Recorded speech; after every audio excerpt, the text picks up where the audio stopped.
6:50 AM in the morning है। राजु दाईको hotel and लजमा बसेको हामी। सो अब सानो अन्तर्क्रिया गर्न जाँदैछौँ राजु दाईको लजमा। त्यो चाहिँ राजु दाईको होटल एन्ड लज 6 जनाको टोली एउटै रुममा बसेको थियो अनि माथि पनि रुम त्यो चाहिँ चेकआउट गरेनौँ।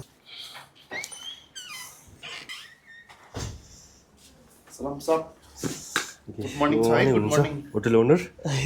हेलो दाई। हेलो नमस्ते। हजुरको शुभ नाम के पर्यो? मेरो नाम राजु छेत्री।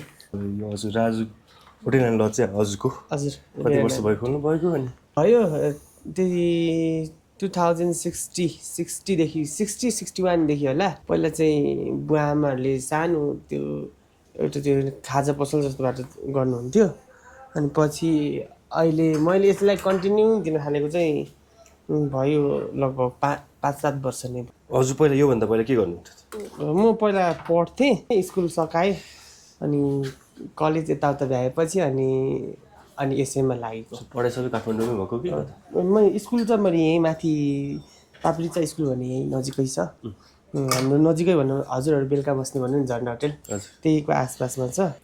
स्कुल त्यहाँ सकेपछि एसएलसी दिइसकेपछि अनि कलेज पढ्न चाहिँ काठमाडौँ गएको। सो अब डोल्पा घुम्न आउन चाहने मान्छेहरूले चाहिँ तपाईँ के भन्न चाहनुहुन्छ? कसरी चाहिँ प्रिपेयर भएर आऊ भन्न चाहनुहुन्छ? डोल्पा घुम्न आउनेको लागि चाहिँ अब सिजन अनुसार हुन्छ यता। अब सिजनमा आउने भयो भने हजुरहरूले अब त्यो गुगल म्याप्सहरूमा हेरेर अनि कुनै होटलहरूको पेज हुन्छ अनि त्यसमा हेरेर अब नम्बर लगेर अनि कन्ट्याक्ट गर्नुभयो भने चाहिँ सिजनमा आउँदा चाहिँ सजिलो। यतातिर सिजनमा चाहिँ रुमहरू अलिक प्याक नै हुन्छ अनि त्यसको लागि गाह्रो। अब यतातिर सबै ठाउँमा नेटवर्कहरू अभाइलेबल हुँदैन अनि नेटवर्कको लागि चाहिँ अब तलबाटै कन्ट्याक्ट गऱ्यो भने चाहिँ अलिक सजिलो पनि हुन्छ अनि रुमहरू पनि बुक हुने भयो। अनि गाडीको लागि पनि अब राम्रोसँग बुझेर आउँदा राम्रो, नत्र अलिक बर्खामा चाहिँ अलिकति दुःख हुन्छ। अहिले यो सिजनको बेला चाहिँ गाडी डाइरेक्ट यहाँ उता के अरे सुलीघाटसम्म आउँछ अनि सजिलो हुन्छ। अनि अरू चाहिँ के भन्नु नि, सबभन्दा इम्पोर्टेन्ट भनेको नि गाडी भयो नि त आउनको लागि। कस्तो ट्रान्सपोर्टेसन चाहिँ के छ भन्ने कुरा? सो तपाईँले चाहिँ अब के मिन्स छ आउनको लागि, उताबाट आउनको लागि काठमाडौँबाट भनौँ न, अनि कुन तरिकाबाट आउँदा चाहिँ सजिलो? मतलब उताबाट काठमाडौँबाट यता आउनु पऱ्यो भने कुन चाहिँ मिडियमबाट आउनु मिल्छ? कुन रुटबाट? कुन रुटबाट आउनु मिल्छ? यदि फ्लाइटमा आएर आउने भयो भने चाहिँ अहिले त नेपाल पोखरा आएर पनि आउँदा हुन्छ अरे सुनेको, तर म पोखराबाट त त्यति साह्रो थाहा छैन। अनि अब धेरै गाडीमा बसेर समस्या हुने मान्छेलाई चाहिँ यता नेपालगञ्जसम्म फ्लाइटमा आउने अनि त्यसपछि उसको के अरे नेपालगञ्जबाट गाडी पक्रेर आउँदा पनि हुन्छ। अब डोल्पामा फ्लाइट चाहिँ रेगुलर पनि हुँदैन। अब डोल्पामा रेगुलर फ्लाइट पनि पाइराख्दैन अनि एकदम गाह्रो हुन्छ यता पाउन चाहिँ। अनि गाडीको रुट डाइरेक्ट उता काठमाडौँबाट आउँदाखेरि अहिले मध्य पहाडी लोकमार्ग भन्ने चल्छ, यता बागलुङ बुर्दिबाङको पोखरा हुँदै आउँछ अरे अनि त्यसले चाहिँ अलिक छिटो पनि ल्याउँछ भन्ने छ। त्यसबाट आयो भने चाहिँ राम्रो। 3टा अप्सन भयो भनेपछि फ्लाइट एउटा अप्सन भयो, फ्लाइट तर रिस्की भयो, आउँछ आउँदैन थाहा छैन। नेपालगञ्जको बाटो कि त पोखराको बाटो त्यसमा भयो। अनि यता आउँदाखेरि प्रिपेयर चाहिँ अब के अब प्रायः जसोले मासु खाना खानुहुन्छ, मासु पाउँदैन एउटा। अनि यता चाहिँ अलिक भेज खाना नै प्रशस्त मात्रामा भेज खाना नै पाइन्छ भनौँ न। अनि यता आउने मान्छेले अलिक थर्मसहरू सानो त्यो पानीको थर्मसहरू बोकेर आउने भने राम्रो। अनि त्यही हो। ल हामी चाहिँ होटलको अगाडिमा छौँ, राजु दाईसँग कुरा गऱ्यौँ। 1 वर्ष अगाडि मेरो साथीहरू नै आउनुभएको थियो अनि उहाँले नि भनेअनुसार रिकमेन्ड गरेअनुसारले म यतै आएको सिधै कल गरेर नि। अनि हस्पिटालिटी उहाँको राम्रो छ, उहाँ सुकुन हुन्छ। सो त्यही हो गाइज, अब आउनुहुन्छ भने प्लिज आउनु, तर प्रिपेयर भएर आउनु होला। मेन्टली चाहिँ प्रिपेयर हुनुपर्छ। गाडी अलिकति 30-40 यता चाहिँ अलिकति अब एकदम फास्ट गरेर म आजै फोक्सोनले पुग्छु भन्दा पनि गाडीले अब 4-5 बजेतिर सुलीघाटमा ओडाल्यो भने अनि यहाँसम्म आएर स्टे गर्यो राति अनि त्यसको भोलि अब खाजासाजा खाएर या बिहान चिया मात्रै पिएर बिच बाटो अब झर्ना होटेलको आसपास स्कुलको नजिकै गएर बस्दा पनि भयो। अब यहाँ अब झर्ना होटेल स्कुलको आसपास पुग्दासम्म अब एकदम बेसी थाकेको हुन्छ नि त। लामो यात्रा 7-8 घन्टाको यात्रा गरिसकेपछि फेरि त्यसपछि उकालो आइदिन्छ कि अनि त्यसले गर्दा मान्छेहरू चाहिँ जतिसक्दो आजै ताल पुग्छु भोलि हेर्छु फर्किन्छु भन्दा पनि तपाईँले हप्ता दिनको समय छुटाएर मजाले ताल घुम्ने गरेर एकदम इन्जोय गर्ने गरेर आउनु होला जस यति भन्दै थ्याङ्क यू दाइ welcome okay we are all set for the नास्ता खानलाई हामी बसिसकेको छौँ गाइस नास्ता भनेर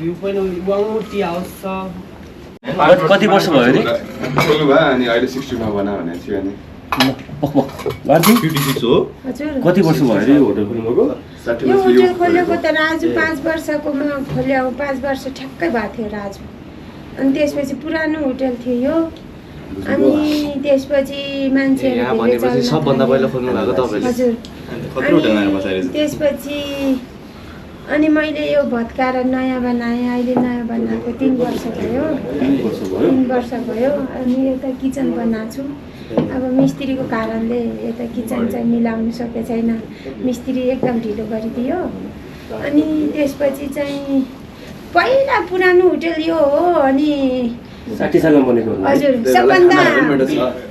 सबभन्दा पुरानो होटल पनि हो अनि खानाको ऊ पनि बनाउनु जान्दैन थिए यहाँको मान्छेहरूले खासै भन्दाखेरि यो भाँडा धुनेदेखि लगेर खाना बनाउने तरिकादेखि लगेर सिकाएको पनि छु मैले धेरैजनालाई तालिम पनि दिनुहुन्छ हजुर सानो थियो त्यतिखेरदेखिको पुरानो होटल हो हिजो दिउँसो र राति खाएको त्यो आलुको तरकारी चाहिँ कसले बनाउनु भएको हजुर पानी हालिदिनु लानु धन्यवाद आमा हामी पे गरिसक्नु भएको सो बाई बाई कागेनीबाट चाहिँ हामी कटेर अब अर्को डेस्टिनेसन सेप्कातिर लाग्यौँ सेप्कामा हामी नास्ता गर्छौँ कि त्योभन्दा अझ कटेर गर्छौँ भन्ने कुरा हो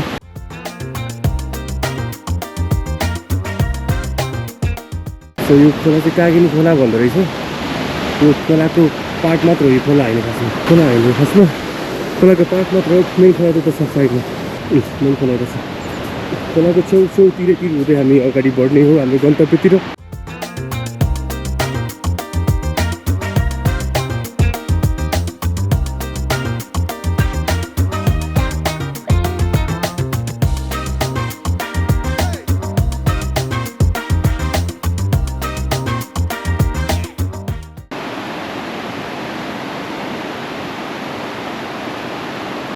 सो वी आर एट झुलुङ्गे पुल एउटा खतरा झुलुङ्गे पुलमा आइसकेको छौँ अब पुल कट्ने हो रमाइलो गर्ने हो भन्ने मेरो हातमा हामी पुल कट्ने त होइन आमा यो पुलबाट कटेर जाने हो है सेफ होक सुन्नु जानलाई हस् धन्यवाद गाइज सर र गएको फोटो आउने कि आएको खिच्ने ल भन त गएको है पक्सँगै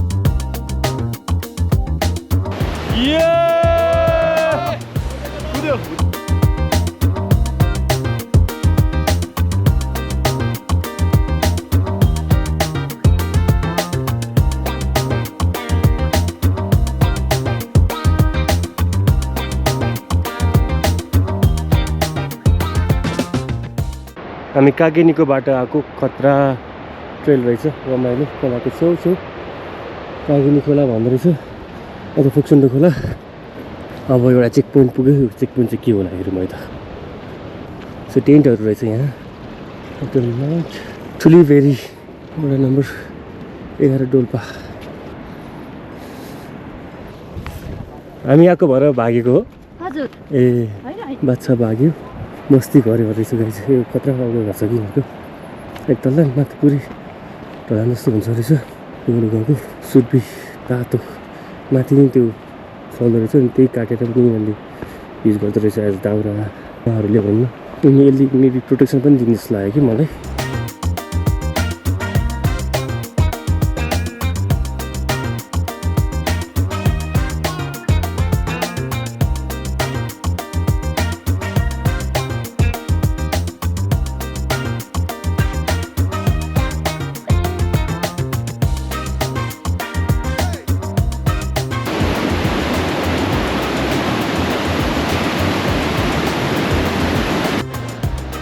बिहानको 8:30 भइरहेको छ।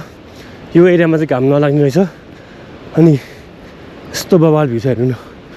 इन्टु दि वुड्स लागिरहेको थियो कि हामी खडेरी बाटोबाट हिँड्छौँ भन्दै, तर रुखो बाटो बवाल भ्यू छ। इन्जोय गरिरहेको छौँ, न गर्मी न जाडो। खोलाको छेउछेउ बगरमा हेर्दैछौँ।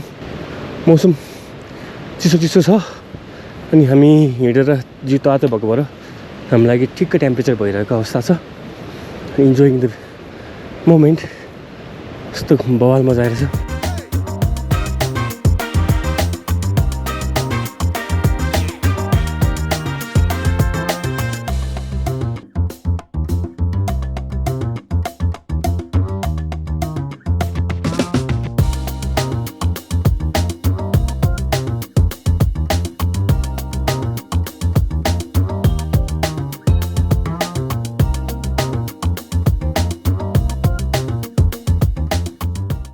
अर्को एउटा रिभर क्रसिङ आइसकेको अवस्था छ। केटाहरू आउँदैछन्।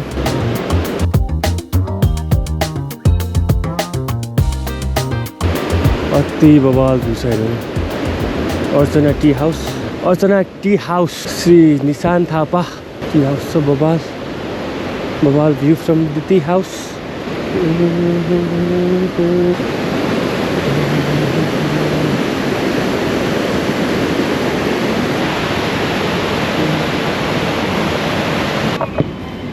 ओए के हो यो यार, ढुङ्गा जस्तो लाग्यो। ओए टाउको रहेछ, टाउको हड्डी।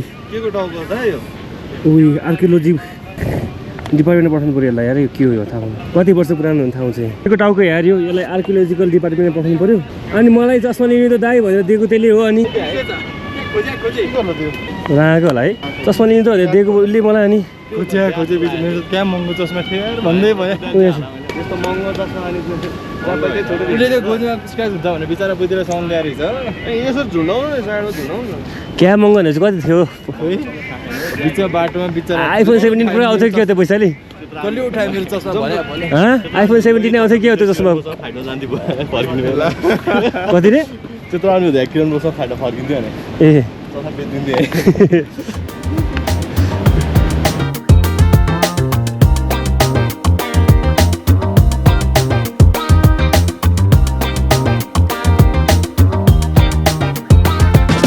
स्वागत होटलमा पुग्यो। सङ्ता भन्ने ठाउँ रहेछ। अबको नेक्स्ट डेस्टिनेसन भनेको हाम्रो चेप्का 2.5 किलोमिटर 1 घन्टामा पुग्ने भन्ने भएर आएको छ।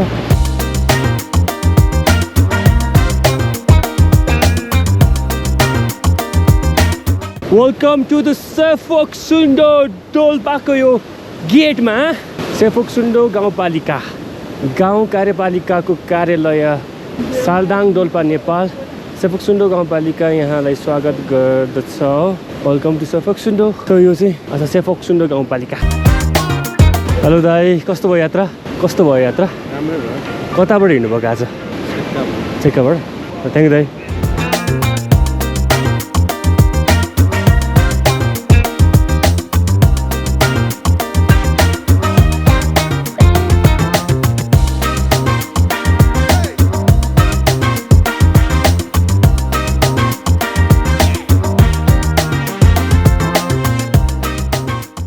सो फाइनली गाइज सेप्का आइपुगिसकेको अवस्था। नेक्स्ट डेस्टिनेसन भनेको रिन्ची 7 किलोमिटर 3 आवर्सको बाटो भनेर देखाइरहेको छ बोर्डमा। सो यो तल चाहिँ सेप्का आइसकेको छ। Welcome to सेप्का।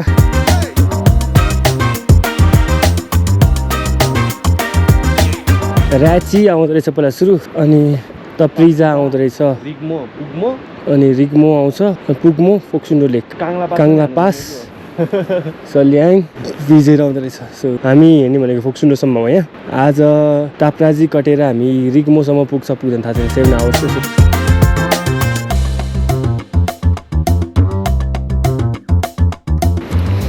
बात मार्ने अनि अलिअलि बात मार्ने। अरू के मार्ने मिल्छ? अरू त लाङफुटे मार्न हुन।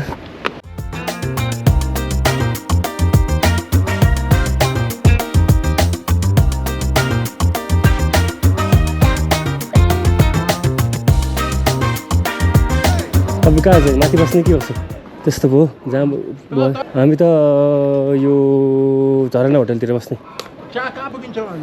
अब खाने बल्ल आइपुग्यो। हामी 8 बजे हिँड्या बल्ल हामी 8 बजे हिँडेको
पेट टेस्टस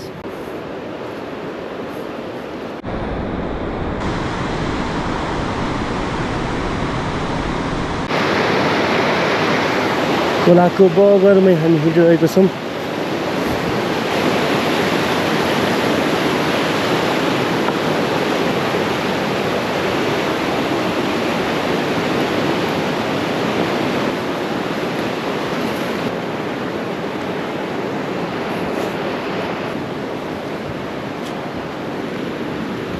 त्यसमा पानी बाँकी छ कि त्यसमा पयो भयो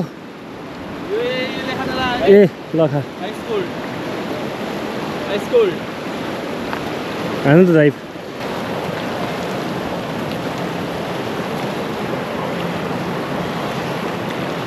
ओम नमो शिवाय फेरि फेरि अर्को पत्र मचाउनु लाग्यो फेरि टाइम छैन कि हामीसँग त्यो पत्र मचायो फेरि यसले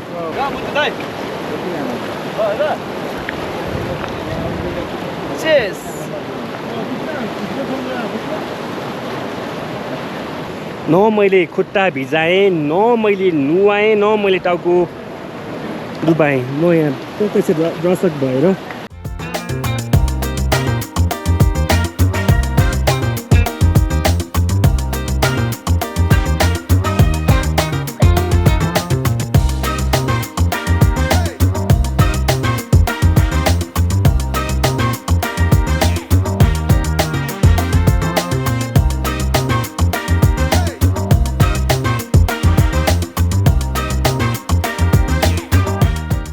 तीस 13 मिटर रे यहाँ चाहिँ अब सुमदुवा 2 किलोमिटर 30 मिनट सुमदुवा